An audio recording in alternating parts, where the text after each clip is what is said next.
CBSE class 12 maths हमारा chapter है integration और उसमें हमारा सेकंड पार्ट है डेफिनेट इंटीग्रेशन। उसमें हम टॉपिक कर रहे हैं बेसिक इंटीग्रल्स। अगला क्वेश्चन है question number 111। If this integration is equal to π/8 then find the value of A. तो ये जो अपर लिमिट ए है इसकी हमें वैल्यू फाइंड करनी है। यह क्वेश्चन दिल्ली 2020 में 1 मार्क का आया था। एक बार आप इसे ट्राई करिए फिर हम आगे बढ़ते हैं।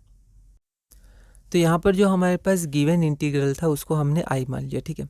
अब आई बराबर π/8 भी दिया हुआ है तो इसको बाद में हम लोग इक्वेट करेंगे, ठीक है। आप चाहें तो इक्वेशन लेके भी आगे बढ़ सकते थे।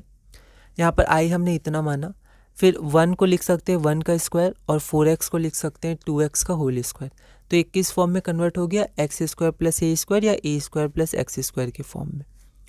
तो dx/a² + x² क्या होता है, 1/a tan inverse x/a + c। इसका इंटीग्रेशन इतना होता है। यहाँ पर a की वैल्यू आपकी 1 हो गई, ठीक है। तो 1/a, तो 1/a, तो a की वैल्यू 1 है तो 1/1 tan इनवर्स x/a। तो यहाँ पर a की वैल्यू 1 है और x की जगह 2x है, ठीक है।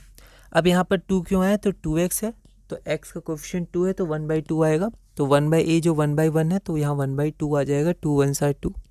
तो 1/2 tan इनवर्स 2x, क्योंकि x की जगह 2x है उसका लिमिट 0 से a। तो यहाँ आपका हो जाएगा हाफ tan इनवर्स, पहले a पुट करेंगे तो 2a minus tan inverse 0। tan inverse 0 0 ही होता है तो tan इनवर्स 2a आ जाएगा। आप चाहें तो यहाँ लिख सकते हैं tan इनवर्स 0 = 0। इसको इक्वेशन 1 मान लिया। 1 क्यों माना, क्योंकि हमें ये i की वैल्यू इतनी आई और ये जो i है इसकी वैल्यू π/8 भी दी हुई है ना। ना also given that i is equal to इतना इज इक्वल टू π/8, इक्वेशन 2। तो 1 और 2 में RHS हम लोग इक्वल कर सकते हैं। तो 1/2 tan inverse 2a is equal to π/8, tan inverse 2a is equal to π/4।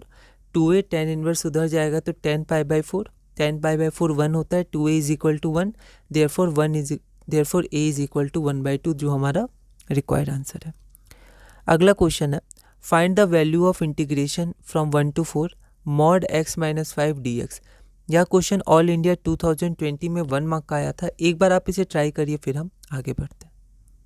तो ये क्वेश्चन सिमिलर क्वेश्चन है 109 की तरह, ठीक है। 15/2 आपका आंसर आएगा। इसको जब आप ब्रेक करिएगा तो माइनस साइन के संग ब्रेक होगा, क्योंकि x की वैल्यू 1 से लेकर 4 तक है। तो आप x की वैल्यू कुछ भी डालिए, मॉड के अंदर का आंसर निगेटिव आएगा। तो जब बाहर जाएगा तो पॉजिटिव आना चाहिए। तो माइनस ब्रैकेट x - 5 में आप इसको तोड़ दीजिएगा, ठीक है। अगला क्वेश्चन है क्वेश्चन नंबर 113।